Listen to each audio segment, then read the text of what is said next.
Bassingthwaighte, the risk manager here at ALPS, and welcome to the latest episode of ALPS In Brief, the podcast that comes to you from the historic Florence building in beautiful downtown Missoula, Montana. Now, once again, I'm so delighted to have as my guest Leah Gooley, who is the underwriting manager. And I don't know if all of you know this, Leah is in Missoula, in the beautiful historic building, and I telecomute. I've been telecomuting for many years over in Billings, so maybe I should ask real quickly, are we still having a beautiful day in beautiful downtown Missoula, Montana? We're getting into August here, but I can see a little light coming in. It's beautiful and sunny, a little cloudy, but I'll take that over the snow that we know is coming. So yeah, absolutely. I really wanted to have Leah join me for a conversation. And, you know, I'll be honest and say, and I don't know about you, Leah, and I suspect many of our listeners might feel similar to what I'm about to say, but I am tired of COVID-19 news. And it's just, but COVID-19 and what has happened in terms of not just the legal profession, but to everybody, has changed some things. And we were talking prior to going into this in terms of internal to ALPS, some general concerns looking at virtual practice firms and trying to just work through, do they represent unique interests? Is there something different? And we've been having some interesting discussions about that. And then COVID-19. And boy, now it seems like everybody we insure is a virtual firm. And it would be, I thought it'd be fun to just sit down and share some of our thoughts, concerns, and even some practice tips. So that's what we're going to do, folks. And we're going to start out just trying to identify some of the concerns that we see in general. And Leah, perhaps I'll jump in here and start this, but feel free to come in at any point. You know, really, I think it's becoming quite clear, not just here in the United States, but globally, we are in a recession. And, you know, who knows how this is going to continue to evolve. But that's important because if you look historically at the numbers, claims are going to spike for about 3 years post-recession in terms of legal malpractice claims. And then they'll start to, you know, return slowly to normal about 5 years out. So we are anticipating, not just here at ALPS, but within the industry, that there's going to be a spike in claims. And I would anticipate, too, that we're going to see a spike in severity. So some things to be concerned about. We're going to try to visit why. But I think my initial thoughts as to what drives some of this.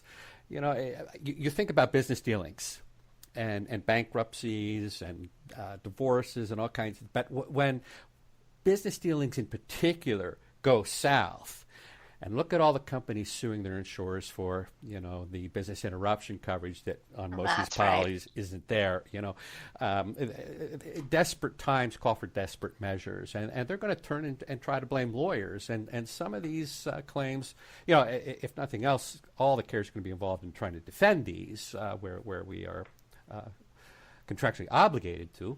But you know, I think that's almost a given. Lawyers and staff are going to make mistakes in high-stress times. And boy, are we in a high-stress time. You know, this rapid move to cloud computing, to telecommuting from home. You know, policies and procedures have changed, maybe not completely thought through. I mean, it was a very rapid adjustment.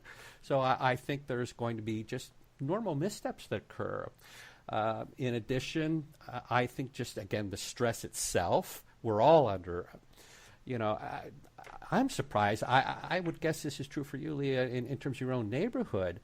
But we have a number of people in the neighborhood that I truly, I mean, not trying to overstate it, are almost in a daily state of panic out of fear of what could happen, not wanting to catch the virus and things. You know, and when so much of our energy is being devoted to just trying to go to the grocery store without exposing ourselves. I think that's a concern.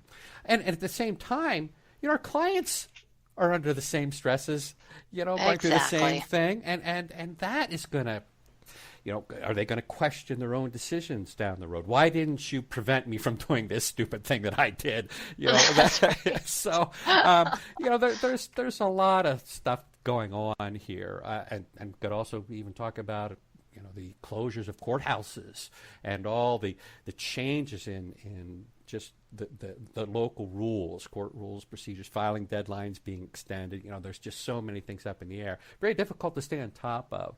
So, and then finally, I guess another thought I have is this. I had a call this morning from another lawyer on the East Coast sharing some concerns along these lines. And basically it's, I'm owed a lot of money, but they don't have, everybody's been furloughed, they can't pay, and so here's another conundrum, how aggressive do you get with collection actions? Do you even try? Because we all know, particularly fee suits, bring about often malpractice counterclaims and whatnot. So there's just a couple of thoughts of mine just right off the top of my head coming into this. But from, so that's a risk manager's response. How about an underwriter's response? What kind of concerns do you have? Along those same lines, we tend to see, like you had mentioned, claims starting to spike about, 3 years into the process. And this pandemic is new. It's a culmination of a lot of different stressors for both working from home, adjusting quickly, which frankly the law profession has trouble doing because they're meaty and it's a very weighty, important system of ours. And so having to make this quick transition both through the courts Right. and individual law firms. And then, like you had mentioned, customers and clients trying to adapt to those changes as well, while balancing working from home, their kids, and trying to manage their businesses under stressful time.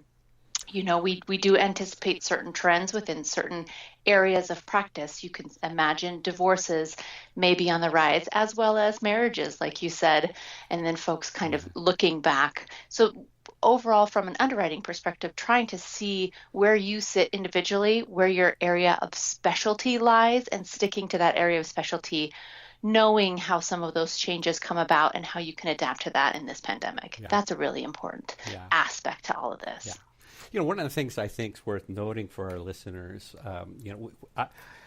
I brought up this whole point of, we can anticipate due to stress, financial stress, fear, all of the things going on that missteps will occur as a result. I can share, and I would assume you may have had one or two more conversations than me, but our claims attorneys are already seeing claims that are missteps that occurred post this work from home transition. So we are already seeing these types of claims start to come in. Not unexpected, but let me jump. I think we've set the stage reasonably well, but what's more interesting to me, and I would anticipate our listeners, is, these virtual practice / work from home risks that we see. What are your thoughts in terms of trying to manage that? What, maybe you can come at it from a concern and a management kind of piece. I could anticipate, for instance, because I know we've talked about this in the past, but, supervision. So, what's your concern with supervision, and what are your thoughts about if I'm a law firm wanting to be insured, what can I share? What helps ease your mind? You see where I'm going? Absolutely. How can I present as a good risk in light of this change? Yeah, that is a great question. Supervision amongst law firms has always been a hot topic for underwriters. This isn't a new issue, but it's certainly more prevalent now that COVID has moved more folks to working from home. Supervision in general is just knowing what you, your partners, your associates, your employees are doing on a daily basis, and understanding that if there are questions, if you're a collaborative law firm, that you have the ability to reach out and talk through those issues and not feel like you're on an island, like you need to make a decision in isolation. And so that expressing how you typically manage either those daily conversations, Mm-hmm. you manage the big picture conversations that happen for your firm, that kind of thing is interesting for the underwriter, and important, I think, for us to understand that you are cognizant of your risks in the firm that way. And am I incorrect in sort of what I hear you saying, at least to some degree here, is aren't we really talking a little bit about wellness? Checking in and trying to keep people connected? Is that where you're focusing with this checking in daily, or is it a procedural kind of thing? I mean, maybe it's both. I don't know. Yeah, yeah, I would see it as both, kind of two prongs. Your wellness, and that's a great point to bring up, that there's the wellness for individual attorneys really is just keeping everybody connected and engaged, and it has to become more of a top of mind activity Mm-hmm. amongst the firm. Um, the other side of that is the supervision and making sure that the work product itself is available for conversation.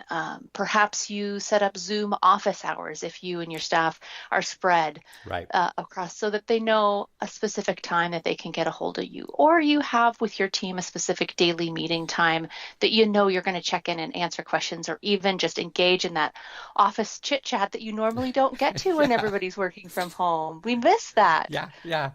And I love that you brought that up, because I have been, as you know, telecommuting. I'm 350 miles That's right. away from the mothership here, and you know, and long-term telecommuting can work for some people, and for others it really doesn't. And I think one of the reasons that it doesn't is this connection piece, the water cooler conversation, or sharing a cup of coffee in a break room, or those kinds of things. That was a hard transition for me. Mm-hmm. And what was so interesting, the shift to work from home, in my world, in terms of just me personally, was a non-event, right? I mean, I'm already there. But the company's response was night and day game changer for myself and a few others that have been long-term remote employees, because we are now far more engaged. You and I are having this discussion. Everybody hears the audio, but we're watching each other. We're on Microsoft Teams. And, you know, that we have used, I think, as a company in a very effective way to maintain engagement amongst the ALPS community in terms of the workforce. So I, as a risk manager, I absolutely agree with you.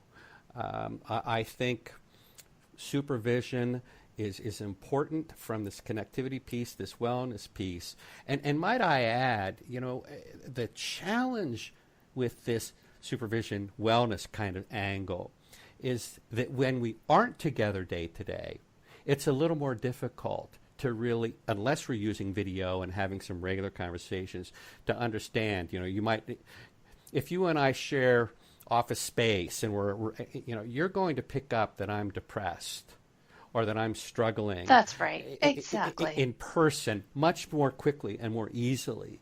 And so I think it's important, if this work from home goes long term, and maybe permanent for some, you know, we need to keep these issues in mind. And I'll switch back in terms of process. I describe this as the accountability problem, and I just invite lawyers and firm administrators and those in charge in terms of internal processes. You know, do you need to review and perhaps even redesign what you're doing? You know, we had a situation I learned about where everybody left, worked from home at a law firm, but FedEx was still coming. And so what they did is put a cardboard box outside a locked front door and a sign, FedEx, drop and pick up from here, and a little arrow. And there are envelopes in here for FedEx to pick up. Now, you know there are confidential information in there. I mean, that's just, and you just sit here and go, what are you thinking? I mean, I get the panic, and that might need to happen for a day or so. You know, that's not the best idea. I'd like to see something else, but that cannot be permanent. You know, so I invite folks that are listening again to think about your calendaring process, the mail process, client communication, file documentation. Are we really keeping all of our files current? Are we maintaining client confidences? You know, for instance, kind of fold this over into a professionalism piece. But, you know, you have to have a workspace that the kids aren't running back and forth in the background in the PJs and having a water balloon fight while you're trying to meet with your client. I mean, that just can't happen. So, you know, it's a professionalism issue, but it's also they can't and should never have access to the home computer that you're using for work, you know, those kinds of things. So there's some thoughts on trying to manage some of this. Do you have other things that you'd like to add to this one? Well, let's talk about what you had said, kind of re-envisioning what your processes are. Okay, As you yeah. look at that, you know, you've moved as a firm, say, to a part-time work from home due to COVID. Maybe you want to continue that. Maybe that makes sense for your firm. And so it's a good opportunity for you to look at what new technology is out there, what new opportunities you have to create efficiency for your law firm, to meet your clients' needs. And then also just making sure as you make those shifts that technology training takes place, that people are really comfortable with it. Yeah. Again, Yeah. kind of circling back to the wellness, right? Are you able to use it and actually see each other on Teams and have those connections and feel comfortable in a client meeting to be able to communicate what you need to communicate to them? So yeah, keeping top of mind on all the new stuff coming out, just rolling out based on COVID. There's so many new opportunities every day. Yeah, there really are. And you know, I'm going to do a jump shift here. You know me, I go off on these tangents at times. But I love the comment about, you know, again, looking at processes, but also reviewing and trying to understand the technology. More and more I've been talking about, you know, lawyers are to understand the benefits and risks associated with relevant technology. And we're always very good about the benefits. Risks aren't so, you know, as obvious, and you really need to take some time. And it just by way of example, and it's just trying to underscore the importance of reviewing your processes and really looking at everything. You know, we could have, let's say you and our adverse attorneys representing adverse parties, and you know, we're in a meeting and we're all talking. You know, I set this up. I can control whether people are recording this from the platform, but you know, people can also just put up their phone and record. I can't do everything to prevent things from being recorded, and you know, so it's just one crazy example of we need to think through the ramifications of what we're doing and the technology and how we're using it. Hear me clearly. There's absolutely nothing wrong, and it's not incompetent or anything to use Zoom or Teams, you know, but we have to understand the benefits and the risks and address them. The same might be with collaborative calendar kind of thing that's out on the web. You know, it's about just trying to maintain client confidences and maintaining the privacy of the data and whatnot. Leah, I'd like to take a moment and share a couple of specific risk management tips that are important to me. And if you have other tips to add here, please again, jump in. But I want to share just, again, some obvious things that kind of come to my mind from a risk perspective. And this hopefully goes without saying, but I think we see this all the time.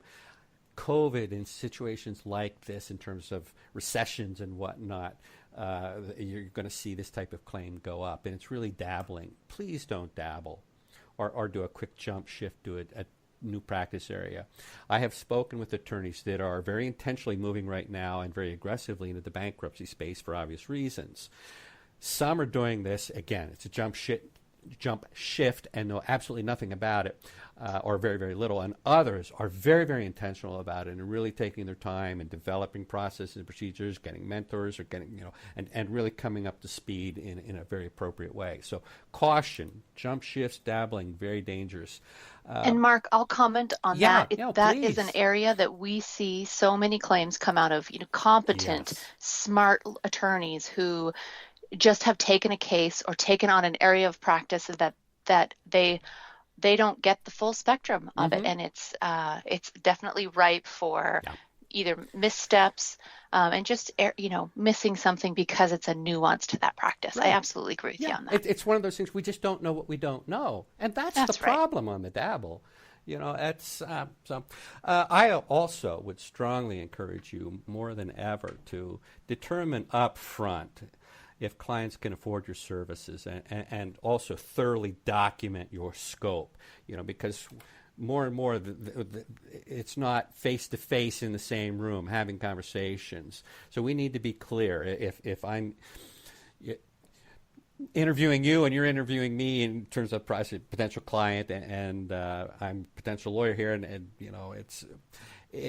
we really need to understand, Leah, can you afford this? It's not a discussion over my hourly rate. Here's what this divorce might cost, or what this bankruptcy might cost, and these are some variables, and I'll give you the best effort that I can to give you some accurate parameters, but then this is what I'm going to do and what I'm not going to do. I think now more than ever, these are key things to do.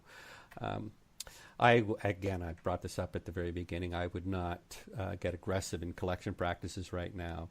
And maybe to really underscore this, a lot of lawyers will say, I did good work, got a good outcome, I deserve to be paid. Now more than ever, I don't care. It's completely irrelevant. That's a given. Let it go. The only issue is there any money out there to get? And a harsh reality is, a lot of these people with furloughs and everything else, there is no money. They're not paying their rent. You think you as the lawyer are first in line? That ain't happening. It's roof and food for the kids. They're a top priority right now. And so I would not get aggressive with collection actions. I'm not saying walk away. I'm just saying let's be reasonable about, because you can put people in a corner, and then the counterclaim is coming. And of course, make sure that everybody's aware of changes in relevant rules, regulations, and laws, so that we don't blow some filing deadlines just because we're out of the loop. But I would also add that clients should be made aware of changes that might impact their matter. So don't overlook keeping clients informed, because it's their matter. And what a great idea. And you need to allow them to meaningfully participate. That kind of thing. So there are some risk tips that I have. Do you have anything that comes to mind from your end that you would want to add or think about? Yeah, just drafting off what you just said, basically considering those kind of client needs and taking those steps to make sure that they're met.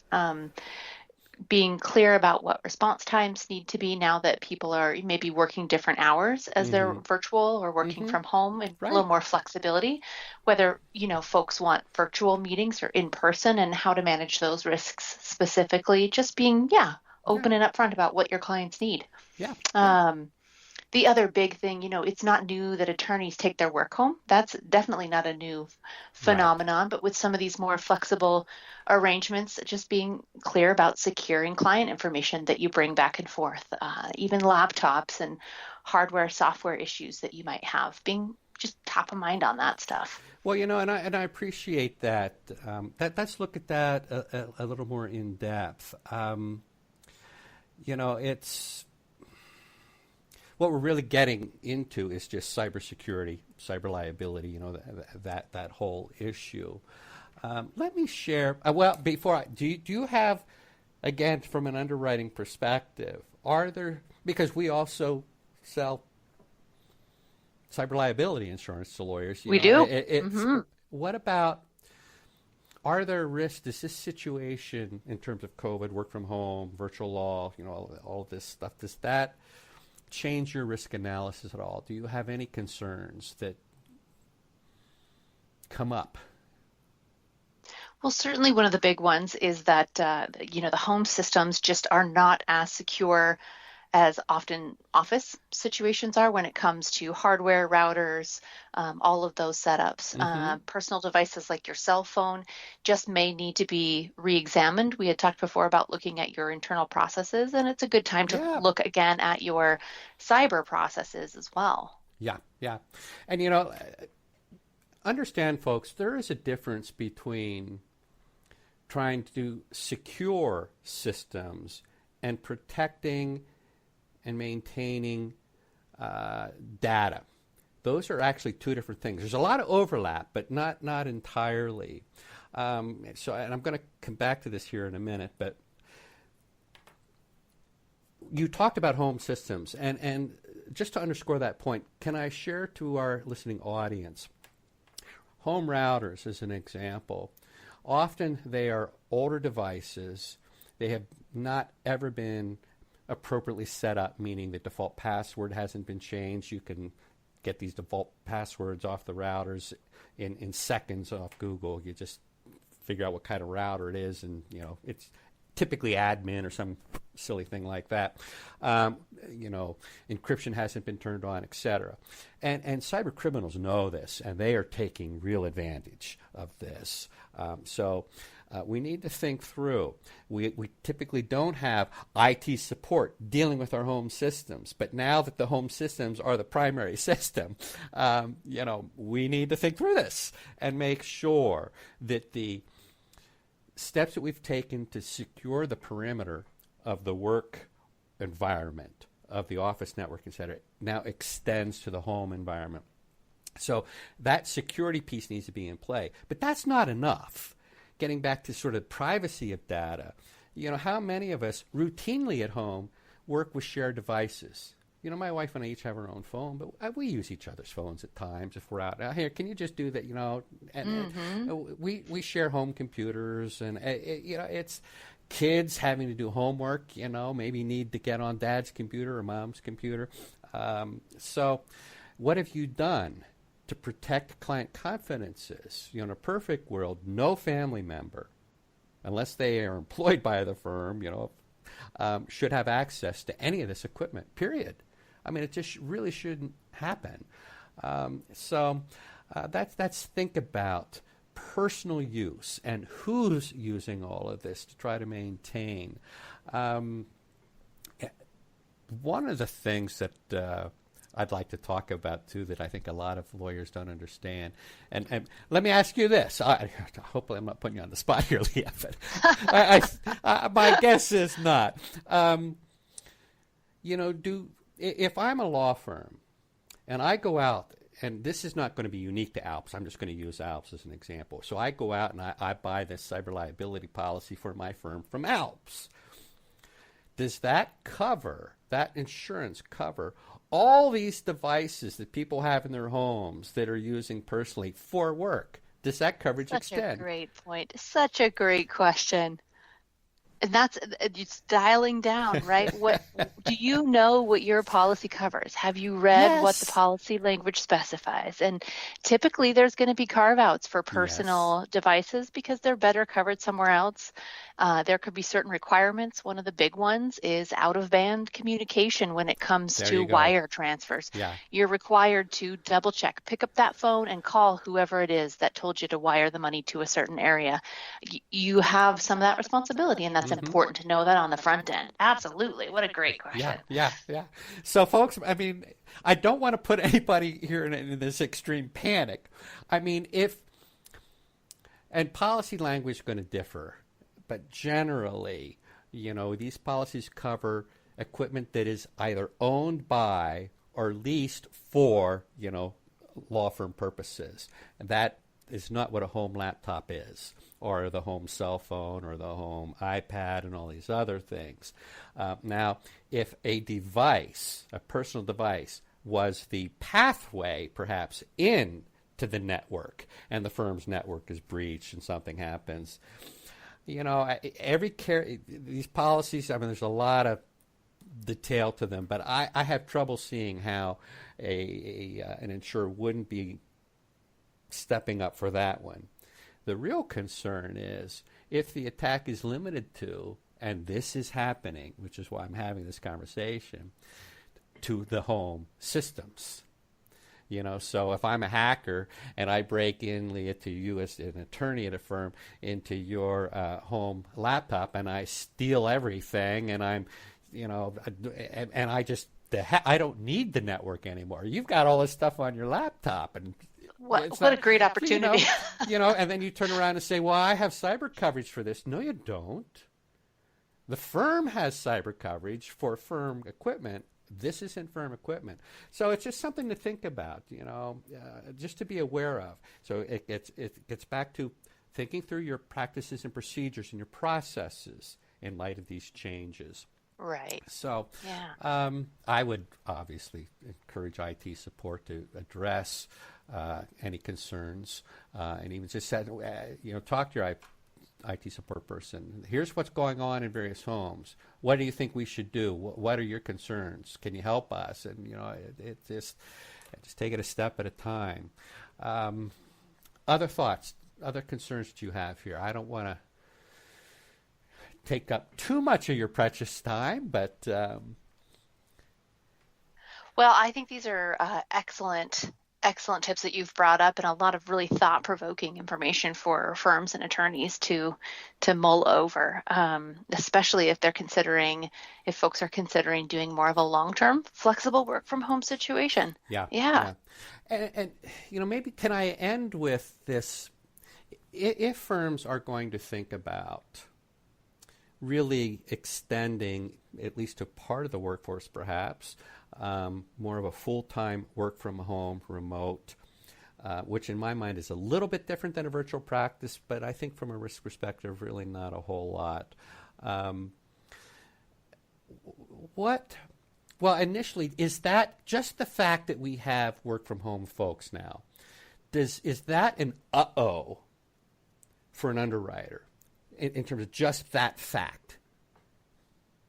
That's a great question.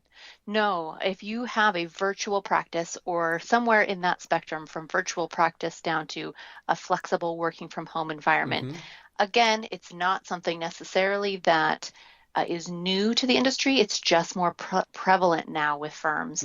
And so knowing that attorneys are looking out for some of these pitfalls, cognizant of what they need to do to mitigate, that's really the important stuff that underwriters want to know. Yeah. And I think that's important for folks to hear, and it's a great place to end on, because in my mind, there's nothing wrong with work from home. It's not the tool. It's what do we do with the situation we find ourselves in. Exactly. It's if we were really concerned about all these changes and we wouldn't want to insure new young lawyers that just hang up a shingle because they don't know what they're doing. You see where I'm going? But you don't have to be, have 10 years experience to be this computer geek, have this high tech system at home, and all. The insurance industry, we are comfortable with the change. What becomes important is how do you respond to the change? Are you responsible in managing these transitions and then following through and adjusting and altering processes? So if you're thinking long term of staying in this space in full or in part, I really encourage all of you folks to take some of the things that we've raised here to heart. I think I've been telecommuting for 10 years. I love it. I won't ever go back. Assuming ALPS will allow me that extend that privilege that I can stay out here. But it's not the work from home environment that's a concern. It's how we are all responding and dealing with the work from home. So that's my final word. Leah, do you have any other closing comment or anything else? Well, I appreciate some of these concrete tips. I can see how they'd be so helpful to take advantage of. And just, circling back to that kind of the root of all of this is the wellness and making sure that Yeah. you have Yeah. what you need as the attorney and the connections that you need within your firm and your clients. What a great top priority to Yeah, have. yeah, yeah, absolutely agree. Well, Leah, thank you so much for spending a little time with me and the audience today. I hope you've had some fun. Look forward to doing this again. We periodically get together, and yeah, Absolutely. it'll be awesome. I look forward to the next one. Before I sign off, I do want to update anyone that has listened to an earlier podcast called "Listening to Your Life." It's a little bit of a story of a challenge my wife gave me, and just shared some thoughts about what was happening. And basically, I've been doing a lot of bike riding, and there was a challenge to ride 1,200 miles by the end of summer, which is defined as the end of September. And this all started at the beginning of the COVID stay-at-home situation here in Montana. Well, as of today, which is what? The 12th of August, I'm at 1,421. So Whoa. I am rocking it, and I've upped my goal now. I'm going to try to hit 1,750 by the end of August, or September. So it's been a lot of riding, a lot of fun, and as we near the end or shortly after the end of this, I'm going to come back and do another little podcast on listening to your life and some learning to the whole process. But for those of you that are monitoring all of this, 1421 as of today. It's a lot of miles, but it's been a great experience. So I will say goodbye to all of you. If you have any thoughts, concerns, issues you'd like to discuss in future, or perhaps here in a podcast, don't hesitate to reach out to me at mbass, M-B-A-S-S, at alpsinsurance.com. Happy to try to help in any way that I can. Thanks again, folks. Thanks, Leah. Goodbye.